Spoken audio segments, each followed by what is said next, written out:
ഞാനും ചേച്ചിയും കൂടി ഒരു ദിവസം ഞങ്ങളുടെ രണ്ടുപേരുടെയും ഫോട്ടോ എടുക്കാൻ സ്റ്റുഡിയോയിൽ പോകാൻ തീരുമാനിച്ചു. ഒരു ഓട്ടോയിലായിരുന്നു പോയിരുന്നത്. ഞങ്ങൾ സ്റ്റുഡിയോയിലെത്തി ഫോട്ടോ പറഞ്ഞു വിട്ടു. പക്ഷെ ആ ഓട്ടോക്കാരൻ പോയില്ലായിരുന്നു. അയാൾ എന്നെയും നോക്കി അവിടെ മാറി നിൽപ്പുണ്ടായിരുന്നു.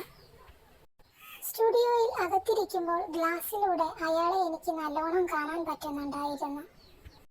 ഞങ്ങൾ തിരിച്ചു പോകാൻ നേരം അയാൾ വീണ്ടും അടുത്തേക്ക് വന്നിട്ട് നിങ്ങൾ പോയില്ലേ എന്ന് ഒന്നും അറിയാത്ത പോലെ ചോദിച്ചു. അയാൾക്ക് വേറെ ഒരാളെ കാണാനുണ്ടായിരുന്നെന്നും അതുകൊണ്ട് സമയം പോയതാണെന്നും പറഞ്ഞു. നിങ്ങൾ തിരിച്ചു പോകുവാണോ? എങ്കിൽ വണ്ടിയിൽ കയറിക്കോ, ഞാനും അങ്ങോട്ടാ എന്ന് പറഞ്ഞു. ഞങ്ങൾ ഓട്ടോയിൽ കയറി. വണ്ടി ഓടിക്കൊണ്ടിരിക്കുമ്പോൾ അയാൾ കണ്ണാടിയിലൂടെ എന്നെ നോക്കുന്നുണ്ടായിരുന്നു. ഞാൻ അമ്മയോടും ചേച്ചിയോടും ഒന്നും പറഞ്ഞില്ല. അമ്മയോട് പറഞ്ഞാൽ അമ്മ അയാളെ പഞ്ഞിക്കിടും. അതെനിക്ക് അറിയാമായിരുന്നു.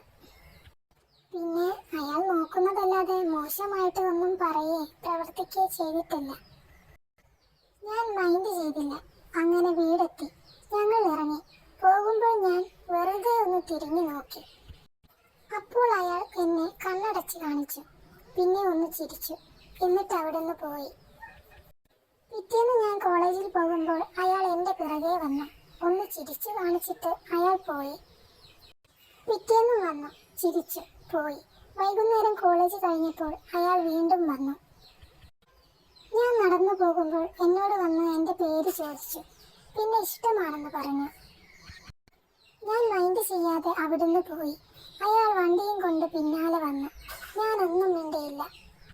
ഒരു ദിവസം ഞാൻ കോളേജിൽ പോയപ്പോൾ എൻ്റെ കൂട്ടുകാരി അയാളുടെ നമ്പർ കൊണ്ട് തന്നു. അയാൾ എനിക്ക് തരാൻ വേണ്ടി കൊടുത്തതാണെന്ന് പറഞ്ഞു.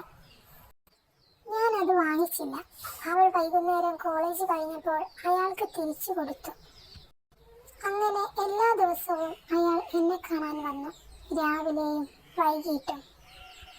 അങ്ങനെ വന്ന് വന്ന് എനിക്ക് അയാളോട് ചെറിയ ഒരു ഇഷ്ടം തോന്നി തുടങ്ങി. ഒരിക്കൽ ഞാൻ അത് അയാളോട് പറയാൻ തീരുമാനിച്ചു. പിറ്റേന്ന് അയാൾ എന്നെ കാണാൻ വന്നപ്പോൾ ഞാൻ ഇഷ്ടക്കുറവൊന്നും കാണിച്ചില്ല.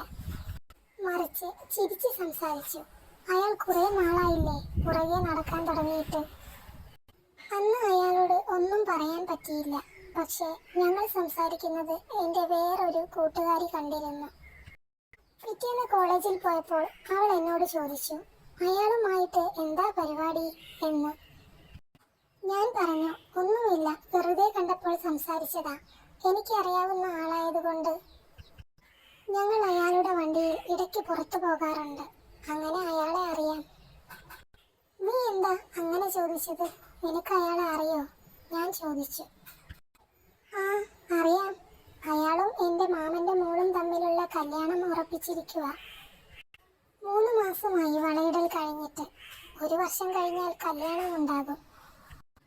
അയാൾ ഒരു പെണ്ണുങ്ങളെ നോക്കിയാ. അയാൾക്ക് ഒരു ടൈം പാസ് അതൊക്കെ. അതുകൊണ്ട് അയാളെ വീട്ടുകാർ കുരുക്കിയിട്ടിരിക്കുന്നത്. എൻ്റെ മാമൻ്റെ ഭാര്യയുടെ ബന്ധുവാ അയാളുടെ അച്ഛൻ. അങ്ങനെ എല്ലാം അറിഞ്ഞിട്ട് ഉറപ്പിച്ചതാ ഈ കല്യാണം. നീ അയാളുടെ വലയിലൊന്നും വീഴല്ലേ എന്ന് അവൾ പറഞ്ഞു. ഞാൻ ഞെട്ടിപ്പോയി. എനിക്ക് അയാളോട് തോന്നിയ ഇഷ്ടം അതൊക്കെ കേട്ടപ്പോഴേ എൻ്റെ മനസ്സിൽ നിന്ന് പോയി. എത്ര പെൺകുട്ടികൾ അയാളുടെ വലയിൽ വീണിട്ടുണ്ടാകും എന്നറിയില്ല. എന്തായാലും ഞാൻ രക്ഷപ്പെട്ടു.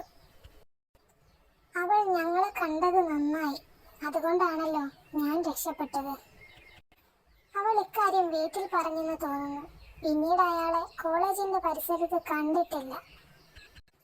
കണ്ടാലും ഇനി അയാളുടെ നിഴൽവട്ടത്ത് പോലും ഞാൻ പോകില്ല.